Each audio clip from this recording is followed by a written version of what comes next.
Greetings, everyone, and welcome. My name is Slayheim, and this is going to be a honest review thoughts video on Resident Evil Village. I recently returned to the series after some time away. The very last Resident Evil that I played was Resident Evil 4, and I really enjoyed it. I'm not exactly sure why I fell out with the Resident Evil series.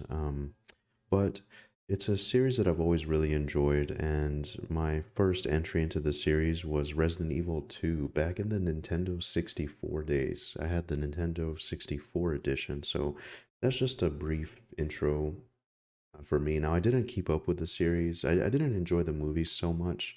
The first one was okay, but besides that, I kind of fell out with the Resident Evil series. I loved Resident Evil Village. I went in not really knowing the events of Resident Evil 7 Biohazard. I actually am playing this currently, and you can follow along with me on Twitch. Find me there. It is Slayheim, and you can follow along. I'd love for you to join me there. Now, Resident Evil Village was very interesting. I loved the Eastern European setting. My favorite thing about the game was the setting, and also like the polish was really good for a game. I mean, it's what you expect from a AAA game, right? Like you want it to be polished. There's been a trend of half-assed games coming out, games that still need a lot more work, clearly. Now, the game wasn't super long. My first playthrough, it took me maybe like 10 and a half hours. And by the way, this is just standard difficulty, just focusing on the story. There's going to be slight spoilers in this, so please just go enjoy the game. Come back later if you have to. No worries. I really enjoyed it. The story starts you off and it throws you right into it.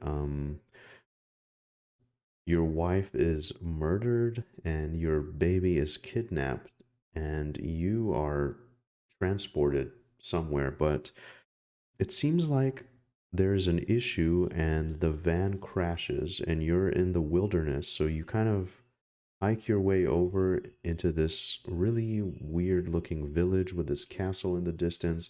The setting is absolutely beautiful. It's morning, just at daybreak. You can see the shanty houses. You can see the castle in the distance. There's some mountains there. It's in this little valley. The sun is slowly starting to rise, and there's this like eerie, ominous presence. And you are kind of going around. People seemingly aren't in their homes. There's dead animals. There's severed goat heads hanging. Like it's a very creepy vibe, very Eastern European. And there's a theme. There's a werewolf theme in this, and actually, all of the bosses kind of have their own little stories. And of course, the highlight of all this is Lady Dimitrescu, um, or Dimitrescu rather. My pronunciations are a little bit weird as I'm from Bulgaria originally. That's how I say Romanian names, but the U is silent there. So, anyways, Lady D, huge fan favorite. Obviously, I am not simping over her so much, but I will say the design is very interesting and the voice acting is amazing. The animation capture as well, or the motion capture is also really good. Just and then exploring her castle is just so beautiful and detailed and ornate, and it's just so incredibly beautiful.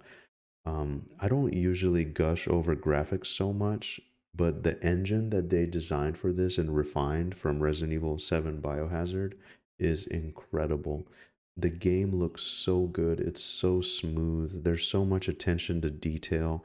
The way he, like very early on, he gets a portion of his hand bitten off, and you can see the bone and the blood and the fingers, and it affects the way that he reloads guns. So you can actually, he grabs the clip and he'll use the second clip and kind of put it in there. You could tell that he's a little bit handicapped, and that is such a nice touch, and it's so polished. And this is actually a game. I was a little bit disappointed in the length, and the story is seemingly convoluted. I feel like at the end, we are still kind of left with more questions than answers. What happened to our character? What happened to Ethan? You know, what was he really, and where is he now? What's gonna happen to Rose and the baby? And you know, it's just I'm very curious. And now this is actually a game that I am looking forward to having DLC of this because I just want more. I want more to the story. Another thing is it kind of does deteriorate into like a gun fantasy at some point.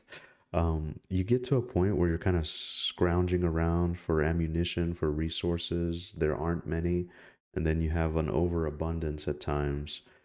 And yeah, I really enjoyed it. The Fat Merchant was really cool. What else? The snow setting I really like. The voice acting is amazing. The animations are amazing. It was so much fun and so polished. I really enjoyed this game. I enjoyed it more than I thought I would.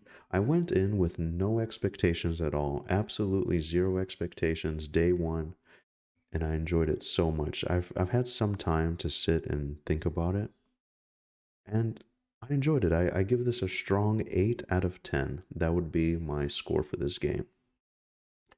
Thank you very much. I really enjoyed this, and hopefully, I will see you in the next one. And please consider following me on Twitch, where I stream regularly. Currently, I did a little bit of backtracking, and I'm streaming Resident Evil 7 Biohazard and thoroughly enjoying that one. Thank you so much for watching, and I will see you in the next one. Take care, everyone. In my tortured ears, there sounds unceasingly a nightmare whirring and flapping, and a faint, distant baying as of some gigantic hound. It is not dream. It is not, I fear, even madness, for too much has already happened to give me these merciful doubts. St. John is a mangled corpse. I alone know why, and such is my knowledge that I am about to blow out my brains for fear I shall be mangled in the same way.